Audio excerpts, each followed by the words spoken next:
नमस्कार दोस्तों, स्वागत है आपका आपके अपने YouTube चैनल जीएस जीनियस में। जैसा कि आप स्क्रीन पर देख रहे हैं, evidences of temple found under Sambhal Jama Masjid. जो संभल की शाही जामा मस्जिद है उसके नीचे मंदिर होने के साक्ष्य मिले हैं। आज इसी मुद्दे को मैं आपके समक्ष डिस्कस करूंगा। क्या है संभल की जो शाही जामा मस्जिद है उसका विवाद क्या है, क्यों यह विवाद हुआ और वर्तमान में स्थिति क्या है। तो चलिए मित्रों, अपने इस वीडियो को शुरू करूं इससे पहले आपसे रिक्वेस्ट है कि हमारे चैनल को सब्सक्राइब कर लीजिए, जिससे इसी प्रकार का जो समसामयिक जो कंटेंट है वो आपको नियमित रूप से मिलता रहे। तो चलिए मित्रों, सबसे पहले फोटो में देखते हैं। ये है संभल की शाही जामा मस्जिद, जिसके ऊपर पूरा विवाद है। आगे चलते हैं। एडवोकेट कमिश्नर राघव शर्मा, इन्होंने एक जो है सील बंद जो है सर्वे रिपोर्ट जो है कोर्ट में सबमिट कर दी है, संभल डिस्ट्रिक्ट कोर्ट में। और जो है वो रिपोर्ट किस चीज की है, ये जो शाही जामा मस्जिद था इसके सर्वे का आदेश कोर्ट ने दिया था वहां के जज ने। तो उसकी जो सर्वे का कार्य पूरा हो गया है और उसकी रिपोर्ट जो है सील बंद लिफाफे में उन्होंने जज को सौंप दी है। इसके बाद जब मीडिया ने ये सब जमा हो गया कोर्ट में, तो मीडिया ने जब इनको घेरने की कोशिश की और पूछना चाहा कि मंदिर है कि मस्जिद है, तो वकील साहब ने बड़ी सफाई से सब मना कर दिया। उन्होंने साफ साफ बताया कि ये सब कोर्ट का है, कोर्ट के ने सील बंद दिया गया है, इसको पब्लिक में डिस्क्लोज नहीं किया जा सकता है। इसके बावजूद कुछ जो अधिकृत सोर्स हैं, क्योंकि टीम में बहुत से लोग होते हैं, कोई ना कोई अपना मुंह खोल ही देता है, और तो उन्होंने बताया कि सर्वे में जो है ये बताया गया है कि जो पूर्वी गेट है, मस्जिद का पूर्वी गेट है, वो ओरिजिनल जो बिल्डिंग थी, जो ओरिजिनल कंस्ट्रक्शन था, उसको चेंज करके बनाया गया है जो पूर्वी गेट है।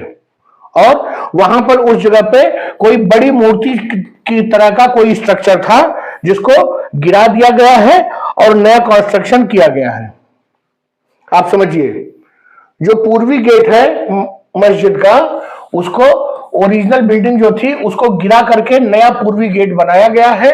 वहां पर कोई मूर्ति के समान कोई स्ट्रक्चर था, कोई संरचना थी जिसको डिमोलिश किया गया है और उस पर नया कंस्ट्रक्शन किया गया है। ऐसा विश्वस्त सूत्रों ने रिपोर्ट में बताया है। ये जो कुछ भी मैं बता रहा हूं, मैं अपने मन का नहीं बता रहा हूं, मनगढ़ंत नहीं बता रहा हूं। ये सब इंटरनेट पर पब्लिक डोमेन में उपलब्ध है। आज के न्यूज़पेपर, आज तारीख है 3, आज के सभी न्यूज़पेपर इसी कंटेंट से भरे हुए हैं। आप इंटरनेट पर डालिए, आपको ये सब मिल जाएगा। तो कहने का तात्पर्य है कि मैं अपनी तरफ से कुछ भी नहीं बता रहा हूं, ये सब कुछ पब्लिक डोमेन में उपलब्ध है, बस मैं आपके समक्ष प्रस्तुत कर रहा हूं। वहां रिपोर्ट में यह भी बताया गया है कि कई जगहों पर जो पुरानी जो लेखन लिखा हुआ था, वो दीवालों पर जो लिखा हुआ था, जो स्क्रिप्ट लिखी हुई थी, लिपि लिखी हुई थी, उसको मिटा दिया गया है, खुरच दिया गया है और उसकी जगह पर उर्दू में कुछ नया कंटेंट लिखा गया है।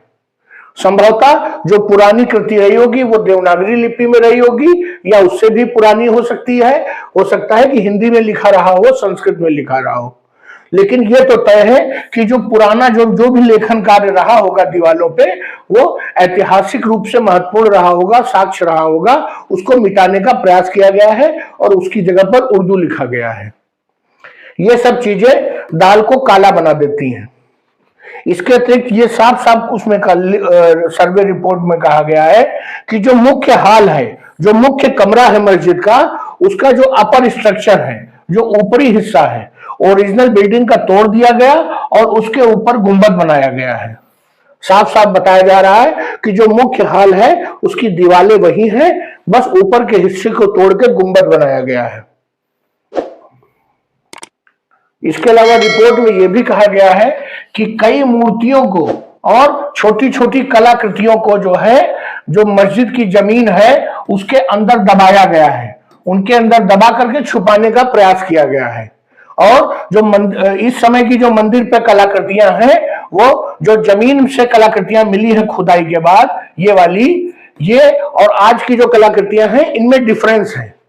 इनमें डिफरेंस क्यों है क्योंकि किसी ने जानबूझ के डिफरेंस पैदा करने का प्रयास किया है, जो ओरिजिनल चीज है उसको दबाया है और नई कलाकृतियों को बनाया है, जिससे कि जब जांच हो, जब सर्वे हो तो रिजल्ट गड़बड़ हो जाए।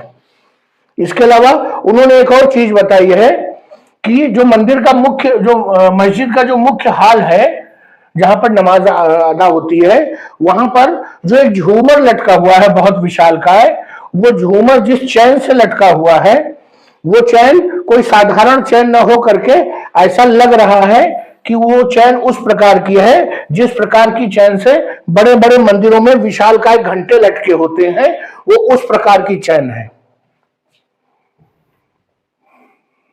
इसके अलावा जो मस्जिद के अंदर दो जो है वट वृक्ष अर्थात बरगद के पेड़ मिले हैं और एक कुआं भी है। ये सभी चीजें प्राचीन काल में मंदिरों में स्थापित की जाती थी, क्योंकि बरगद का वृक्ष भी पूजनीय होता था और मस्जिद, ये जो कुआं होता था वो भी अवश्य होता था।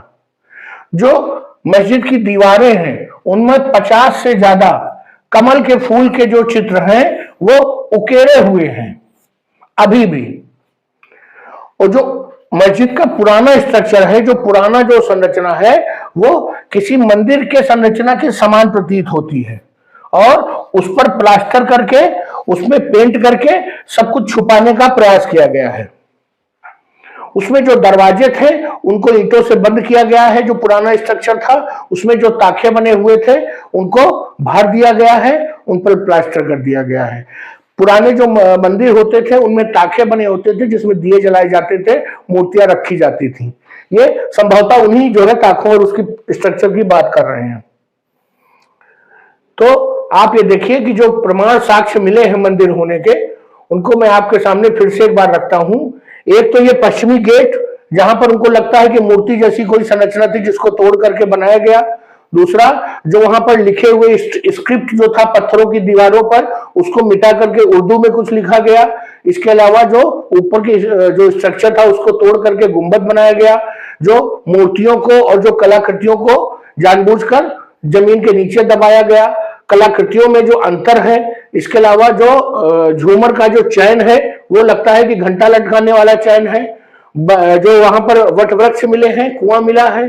इसके अलावा 50 से अधिक जो कमल के फूल मिले हैं, जो उनकी आकृतियां मिली है। कमल की आकृतियां इसलिए मिली है क्योंकि हिंदू पक्ष का यह कहना है कि ये हरि मंदिर था, अर्थात भगवान विष्णु का मंदिर था और शंख चक्र कमल ये सभी जो आर्टिकल्स हैं ये भगवान विष्णु से ही एसोसिएटेड है हिंदू धर्म में। इसके अलावा उन्होंने कहा कि जो ताखे और जो पुराना स्ट्रक्चर था उसको प्लास्टर करके सब छुपाने का प्रयास किया गया है। तो ये सभी साक्ष्य जो हैं एडवोकेट राघव शर्मा ने कोर्ट में प्रस्तुत कर दिए हैं। अब ये सारा मसला शुरू कहां से हुआ था? जो लेटेस्ट न्यूज है वो तो मैंने आपको बता दी। अब जो उसका हिस्टोरिकल बैकग्राउंड है वो आप देख लीजिए। 25 नवंबर को जो है पुलिस लोग के जो लोग हैं वो 25 नवंबर से वो मस्जिद के सामने बैठे हुए हैं, वहां पर डटे हुए हैं। क्यों?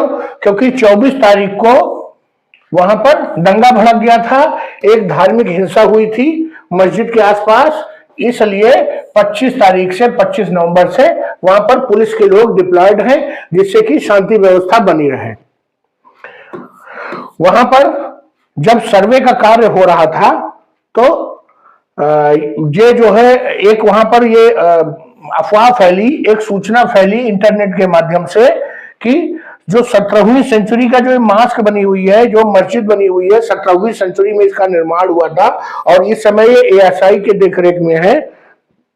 बाबर ने ये शिव हरि मंदिर जो है, श्री हरि मंदिर, इसको तोड़ करके इस मस्जिद का निर्माण कराया था। जैसे ही ये सूचना वहां पर फैली, वहां पर जो है रिलीजियस क्लैशेस शुरू हो गए। इसके बाद क्या हुआ कि एक सिविल मुकदमा दायर किया गया। एडवोकेट हरिशंकर जैन यही वो वकील हैं जिन्होंने राम मंदिर का केस भी लड़ा था और इस समय बनारस में और मथुरा का केस भी यही देख रहे हैं। तो हरिशंकर जैन और हिंदू संत महंत ऋषिराज गिरी, इन्होंने अलग अलग जो है मुकदमे दायर किए और उन्होंने कहा कि ये मस्जिद जो है हिंदू मंदिर को तोड़ के बनाई गई है और हमको मस्जिद में जाकर के देखने की अनुमति प्रदान की जाए। तो एक सिविल सूट दायर किया गया। ये जो संभल की कोर्ट थी, उन्होंने आदेश दिया जांच का कि ये मंदिर है कि मस्जिद है, ये कैसे मालूम चले। तो उन्होंने एक सर्वे के आदेश दिया और जो राघव शर्मा हैं उनको एडवोकेट कमिश्नर के रूप में नियुक्त कर दिया और उनका काम था कि जो ये मस्जिद है इसके जो प्रीमाइसेस है, जो उसका एरिया है, क्षेत्र है, उसको जाकर के सही से बारीकी से जांच करें और अपनी रिपोर्ट सबमिट करें कि ये कहीं पुराने मंदिर को तोड़ के तो नहीं बनाया गया या ओरिजिनल मस्जिद ही थी। इसकी पूरी जांच करने का आदेश दिया गया। अब ये जब जांच का काम शुरू होता है तो जो मॉस्क कमेटी है, जो ये मस्जिद की कमेटी है, जो उसमें जो देखभाल करती है, उसने क्या किया कि मस्जिद में कुछ चेंजेस शुरू कर दिए, कुछ बदलाव लाना शुरू कर दिया एकदम से। तब जो एएसआई है, आर्कियोलॉजिकल सर्वे ऑफ इंडिया, वो दोबारा कोर्ट गई और उसने जो है कोर्ट से रिक्वेस्ट किया और अपना कंसर्न जताया कि जो मंदिर का, जो मस्जिद का जो स्ट्रक्चर है, अगर इसमें किसी भी प्रकार का चेंज किया जाएगा तो अवैध है और इसको रोका जाए, क्योंकि ये जो है पुरानी जो धरोहर है, जो पुरानी 17वीं शताब्दी की है, तो ये किसी की संपत्ति नहीं है, ये एएसआई की संपत्ति है। अब मॉस्क एक प्रोटेक्टेड मॉन्यूमेंट है, इसीलिए एएसआई को इसकी चिंता हुई। कोई भी इसमें कुछ तोड़फोड़ या निर्माण कार्य नहीं कर सकता है। और एंशिएंट मॉन्यूमेंट प्रोटेक्शन एक्ट 1904 के अधीन जो शर्तें हैं, जो कानून है, वो इस शाही मस्जिद पे लागू होता है। जब एडवोकेट कमिश्नर ने उसकी सफाई शुरू की, उसका सर्वे का काम शुरू किया, तो उसी दौरान जो वहां पर जो वजू करने वाला जो तालाब था मस्जिद का, उसकी सफाई हो रही थी। जब उसमें से पानी निकाला जा रहा था तो लोगों को लगा, जो वहां पर टैंक था, जब उसमें से पानी निकाल के नियमित सफाई होती है, तो वहां जब पानी निकाला जा रहा था तो लोगों को लगा, जो वहां पर मुस्लिम समुदाय के लोग थे आसपास, उनको लगा कि खुदाई शुरू हो गई है। तो ये अफवाह उड़ गई और माहौल खराब हो गया। माहौल खराब होते ही वहां पर बड़ी संख्या में भीड़ इकट्ठा हो गई और उसके बाद दंगे शुरू हो गए। जो मुस्लिम समुदाय के लोग थे उन्होंने पुलिस पर भी हमला किया और परिणाम ये हुआ कि आज वहां पर अशांति बनी हुई है। जो विपक्षी पार्टी के सांसद हैं, जिसमें कि अखिलेश यादव जी ने इल्जाम लगाया था कि जो वहां पर सर्वे की टीम गई थी, वहां उसमें से कुछ लोगों ने जय श्री राम के नारे लगाए, जिसके कारण जो मुस्लिम समुदाय है वो भड़क गया और उग्र हो गया। उसके बाद जब भीड़ उग्र हो गया, पुलिस ने रोकने का प्रयास किया तो पुलिस पर भी वे हमलावर हो गए, ईंटा पत्थर चलाने लगे और फिर पुलिस को अपना काम करना पड़ा। आप समझते हैं पुलिस का क्या काम होता है। तो उसमें 5 लोगों की जान चली गई। लेकिन जो उत्तर प्रदेश के जो चीफ मिनिस्टर हैं, जो सरकार का पक्ष सामने आया है, वो ये है कि सब कुछ सही से चल रहा था। 2 दिन बड़ी शांतिपूर्ण तरीके से सर्वे चला, लेकिन तीसरा दिन जो है वो शुक्रवार का दिन था। और आप जानते हैं कि शुक्रवार के दिन हमारे जो मुस्लिम भाई हैं वो सभी एक साथ मस्जिद में जाकर के नमाज पढ़ते हैं। तो उस दिन वहां पर किसी ने एक प्रोवोकेटिव स्पीच दे दिया, एक भड़काऊ जो है तकरीर किया, जिसके कारण लोगों का दिमाग है वो पलट गया, वहां का माहौल खराब हो गया और जो भीड़ है वो हिंसा पर उतर आई। उसके बाद भीड़ ने पुलिस पर भी अटैक किया। तो यही है संभल की पूरी कहानी जो मैंने आपके समक्ष प्रस्तुत किया। यही है पिछले 2-3 महीने का नटशेल में यही सब घटनाएं हैं। वर्तमान स्थिति क्या है? वर्तमान में जो सर्वे की रिपोर्ट है वो वहां सेशन जज की कोर्ट में सबमिट हो चुकी है। अब इस पर मुकदमा चलेगा 1-2 साल और इसका भी अंत लगभग राम जन्मभूमि की तरह ही कोर्ट की ही तरफ से आएगा। तो दोनों पक्षों को इसमें शांति बनाए रखने की जरूरत है, आपस में लड़कर खुद फैसला करने का प्रयास न करें। चलिए मित्रों, जो स्थिति है, वस्तु स्थिति मैंने आपको अवगत कराया कि साक्ष्य जो मिले हैं वो मंदिर की ओर इशारा कर रहे हैं। ऊपर जो वास्तविक स्ट्रक्चर है वो मस्जिद का है।